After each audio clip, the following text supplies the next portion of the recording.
কেউ টিকে থাকে গ্রাসরুটে, তাহলে এটা তৃণমূল কংগ্রেস, তৃণমূল কংগ্রেস, তৃণমূল কংগ্রেস, আর কেউ নয়।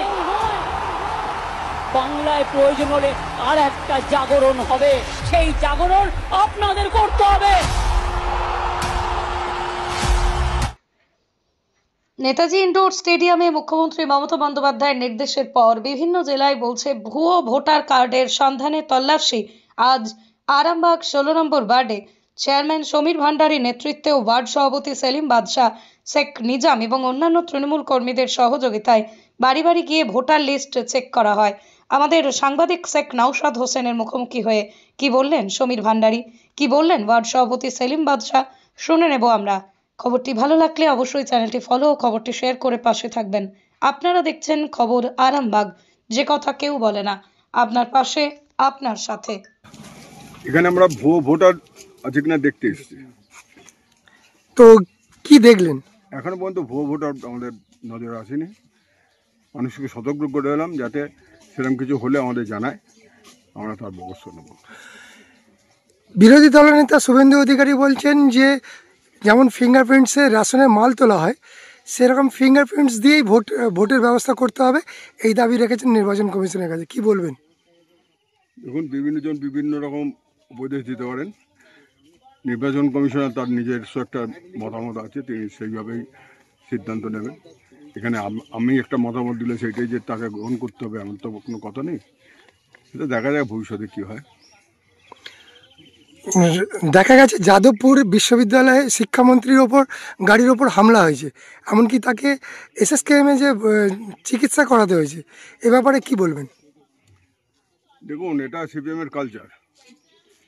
যাদবপুরে যায় আজকে নতুন নয়, তবু বলবো শিক্ষামন্ত্রীকে বাহবা দেবো যে তিনি এর মধ্যেও ওই ওখানে যে সভা করেছেন, এরপর এর আগে রাজ্যপালকে পর্যন্ত ঢুকতে দেয়নি। এই বিভিন্ন সময় বিভিন্ন ঘটনা ঘটছে, এটা সিপিএমের কালচার। তো এটা নিয়ে ভাবি না, তবে আগামী দিন এই যাদবপুরের কালচার পাল্টাতে হবে। এই যাদবপুরের কালচার না পাল্টালে ওই একটা বিশ্ববিখ্যাত নাম যাদবপুর বিশ্ববিদ্যালয়, এটা কিন্তু আস্তে আস্তে ম্লান হয়ে যাবে। সেই জন্য এটা আমাদের সবাইকে সজাগ হতে হবে যাতে আগামী দিনে এই জিনিসটা বজায় থাকে, কলেজটি যেন ঠিক মতো চলে। পরিষেবা পাচ্ছেন তো? যদি কোনো অসুবিধা হয়, কোনো কিছু যাতে না পাবেন না, আমাদের পার্টির ছেলেদের বলবেন। আমি তো চেয়ারম্যান আছি, সবসময় আমি আপনাদের কাছে আছি। আপনাদের ওখানে আমার কাছে আসবেন, কোনো অসুবিধা হবে না, বুঝলেন? খেলা আবার হবে, 2026-এর খেলাটা আর একটু জোরে মারতে হবে। যত মুখ তত পথ, সর্বধর্ম সমন্বয়।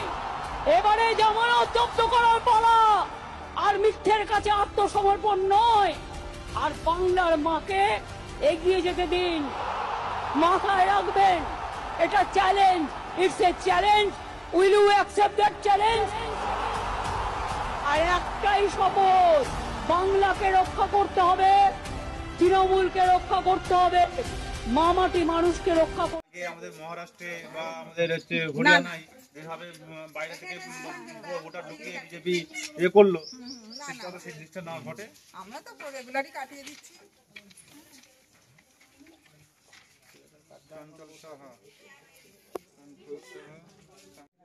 আমাদের রাজ্যের মাননীয় মুখ্যমন্ত্রী, তিনার নির্দেশে আমাদের মাননীয় চেয়ারম্যান বা আমাদের সমস্ত পার্টির কর্মী সদস্যরা সবাই মিলে আমরা বেরিয়েছি। এরকম পার্টির নির্দেশ দিয়েছেন আমাদের সুব্রত বক্সী রাজ্য সভাপতি, নির্দেশ দিয়েছেন যে প্রত্যেকটা ওয়ার্ড, প্রত্যেকটা বাড়ি বাড়ি যে ক্যাম্পেনিং করে কোনো যদি ভুয়ো ভোটার থাকে তাকে বার করে তার ভোটারটা কাটাতে হবে। সেই জন্য তার সন্ধান আজকে আমরা নেমেছি, সকাল থেকে নেমেছি, এখন চলবে আমাদের সন্ধান। এখনো পর্যন্ত কি কোনো রকম পাওয়া গেছে? না না, এখনো পর্যন্ত আমরা সেরকম কিছু পাইনি। দেখুন, এগুলো তো অ্যাকচুয়ালি হয় হচ্ছে বর্ডার এলাকাতে হয়। এইগুলো আরামবাগ মিউনিসিপ্যালিটি, আমাদের ওয়ার্ডগুলো তো যেগুলো খুবই হয়তো কম থাকতেও পারে, বলা যাবে না, থাকতেও হয়তো হতেও পারে, কিন্তু এখন পর্যন্ত আমরা কোনো সেরকম সন্ধান পাইনি। যেমন নির্দেশ পেয়েছেন সেরকম পালন হচ্ছে। যেরকম আমাদের দলীয় নির্দেশ, রাজ্যের মাননীয় মুখ্যমন্ত্রীর নির্দেশ, আমাদের রাজ্য সভাপতি সুব্রত বক্সী যেভাবে নির্দেশ দিয়েছেন সেভাবে আমরা সবাই পালন করছি। একটু যদি বলেন এখানকার ভোটার সংখ্যা কত? এখানকার ভোটার সংখ্যা আপোষ আমি 36 3600 আনুমানিক 3600 3600 মতো ভোটার সংখ্যা আছে। এখানে ভোটটা ভালোভাবেই হয়ে যায়। এখানে কোনো পিসফুলি ভোট হয়, কোনো রকম কোনো দ্বন্দ্ব বিভেদ থাকে না, যে যার খুশি সে তার ভোট দেয়। তবুও আমরা দেখেছেন গত সামনে যে লোকসভা ভোট হয়েছে, আমরা প্রায় 1500 ভোটে আমরা লিড দিয়েছিলাম। আপনার পরিচয়টা?